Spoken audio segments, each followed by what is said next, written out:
Hello, this is Jessica with On a Stack of Books, and today we are going to be reading The First 15 Lives of Harry August.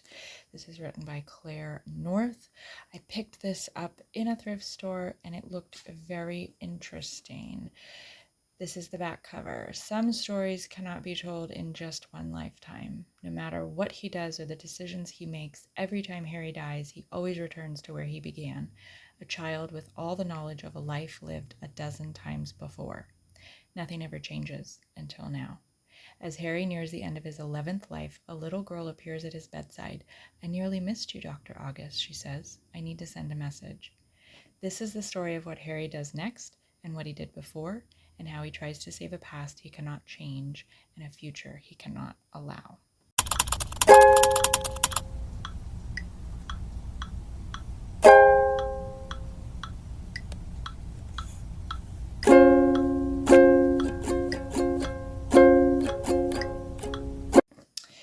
So let's get into it. I am going to read, actually on this one, I am going to read the first two chapters because the first chapter is a page and a half. Chapter 1. The second cataclysm began in my 11th life in 1996. I was dying my usual death, slipping away in a warm morphine haze, which she interrupted like an ice cube down my spine. She was 7, I was 78. She had straight blonde hair worn in a long pigtail down her back. I had bright white hair, or at least the remnants of the same. I wore a hospital gown designed for sterile humility. She bright blue school uniform and a felt cap. She perched on the side of my bed, her feet dangling off it, and peered into my eyes. She examined the heart monitor plugged into my chest, observed where I had disconnected the alarm, felt for my pulse, and said, "I nearly missed you, Dr. August." Her German was Berlin high, but she could have addressed me in any language of the world and still passed for respectable. She scratched at the back of her left leg where her white knee-length sock was beginning to itch from the rain outside. While scratching, she said, "I need to send a message back through time, if time can be said to be important here. As you're conveniently dying, I ask you to relay this to the clubs of your origin, or as it has been passed down to me." I tried to speak, but the words tumbled together on my tongue and I said nothing. "The world is ending," she said. "The message has come down from child to adult, passed back down the generations from 1,000 years forward in time. The world is ending and we cannot prevent it, so now it's up to you." I found that Thai was the only language that wanted to pass my lips in any coherent form, and the only word which I seemed capable of forming was "why?"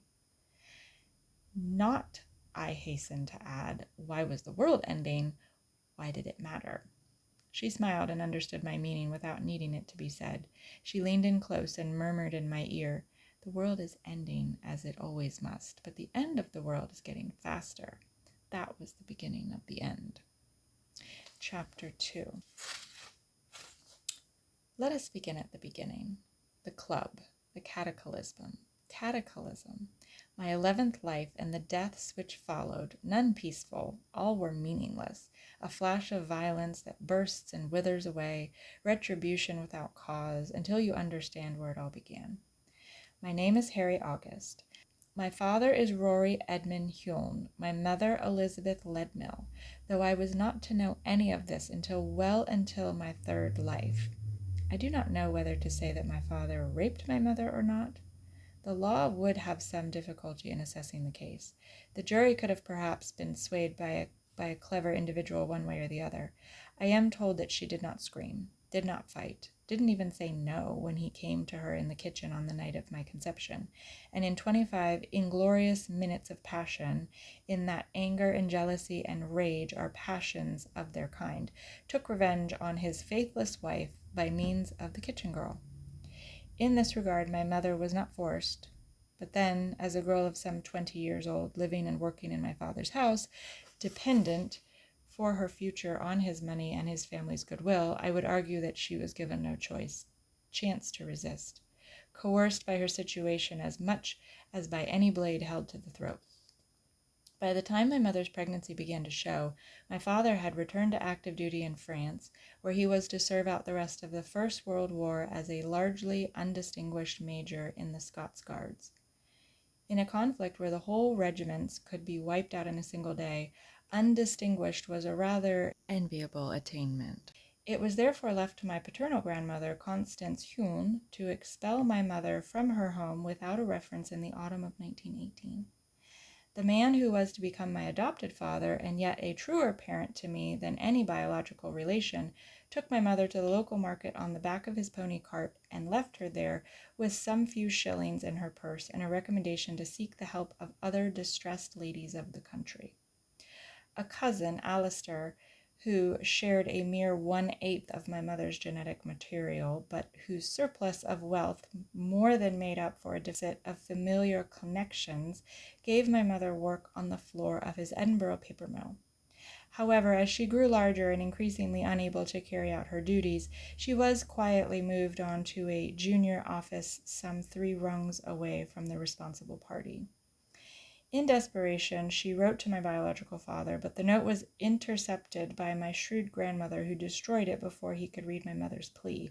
And so, on New Year's Eve, 1918, my mother spent her last few pennies on the slow train from Edinburgh, Waverley to Newcastle, and some 10 miles north of Berwick-upon-Tweed went into labor.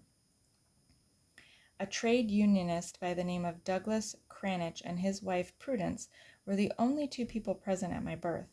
In the ladies' washroom of the station, I am told that the station master stood outside the door to prevent any innocent woman coming inside, his hands clasped behind his back and his cap, crowned with snow, pulled down over his eyes in a manner I have always imagined as rather looking hooded and malign.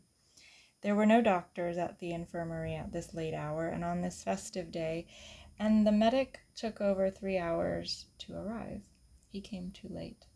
The blood was already crystallizing on the floor, and Prudence Cranich was holding me in her arms at his arrival. My mother was dead. I have only the report of Douglas for the circumstances of her demise, but I believe she hemorrhaged out and is buried in a grave marked Lisa, date 1 January 1919. Angels guide her into light. Mrs. Cranich, when the undertaker asked her what should be on the stone, realized that she never knew my mother's full name. Some debate ensued about what to do with me, this suddenly orphaned child. I believe Miss Cranich was sorely tempted to keep me for her own, but finances and practicality informed against this decision, as did Douglas Cranich's firm and literal interpretation of the law and rather more personal understanding of propriety. The child had a father, he exclaimed, and the father had a right to the child. This matter would have been rather moot were it not that my mother was carrying about her person the address of my soon-to-be adopted father, Patrick August, presumably with the intentions of enlisting his help in seeing my biological father, Rory Hume.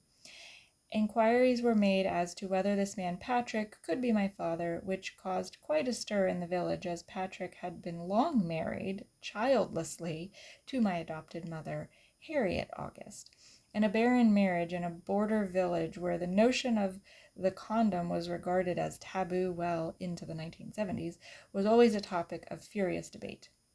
The matter was so shocking that it very quickly made its way to the manor house itself, Huon Hall, wherein resided my grandmother Constance, my 2 aunts Victoria and Alexandra, my cousin Clement and Lydia, the unhappy wife of my father. I believe my grandmother immediately suspected whose child I was and the circumstances of my situation, but refused to take responsibility for me. It was Alexandra, my younger aunt, who showed a presence of mind and a compassion that the rest of her kin lacked, and seeing that suspicion would fairly quickly turn to her family once the truth of my dead mother's identity was revealed, approached Patrick and Harriet August with this offer, that if they were to adopt the child and raise it as their own, the papers formally signed and witnessed by the Huon family itself to quiet all rumors of an illegitimate affair, for no one carried authority like the inhabitants of Huon Hall. Then she would personally see to it that they received a monthly amount of money for their pain and to support the child, and that on his growing up she would ensure that his prospects were suitable, not excessive, mind, but neither the sorry situation of a bastard. Patrick and Harriet debated a while, then accepted. I was raised as their child, as Harry August, and it wasn't until my second life that I began to understand where I was from and what I was. Okay, so we read the first 2 chapters, and I'm very intrigued by the concept of the book. I'm not sure if it is reincarnation or if it is something different than that. I think I will have to pay attention, maybe until I get a little bit deeper into it, to make sure that I remember exactly the names and how they're related and what part they play in his life. The little girl, they don't give her a name. She just comes in and talks to him. I'm not sure. Did they say her name? I don't think they did. It was, nope, just she was 7. So I wonder if she was one of these family members from another life. Again, if this is reincarnation, what this is, maybe it's one of those stories of he has to do something and he didn't do it, so every time he has to go back to accomplish this task. I'm not really sure, but he seems a little over the whole song and dance and the repetitive, kind of a Groundhog Day thing. It'll be interesting to get to know these characters more and to really flesh out some of the intentions. And yeah, the world is ending, and it's as it always must, but the end of the world is getting faster. I don't enjoy doomsday stories or movies or books or anything, but I do enjoy these trying to figure out in a twisty tale of, I want to hear what other people think. I want to know if someone's read this. I want to know what you think just based on this first chapter. I'm curious as to what your thoughts are, but the cover also grabbed me, and just the concept of the 15 lives. So yeah, so I think it'll be good, and I really look forward to hearing what your thoughts are. So please share those with me, and until next time, I'll be reading. Bye.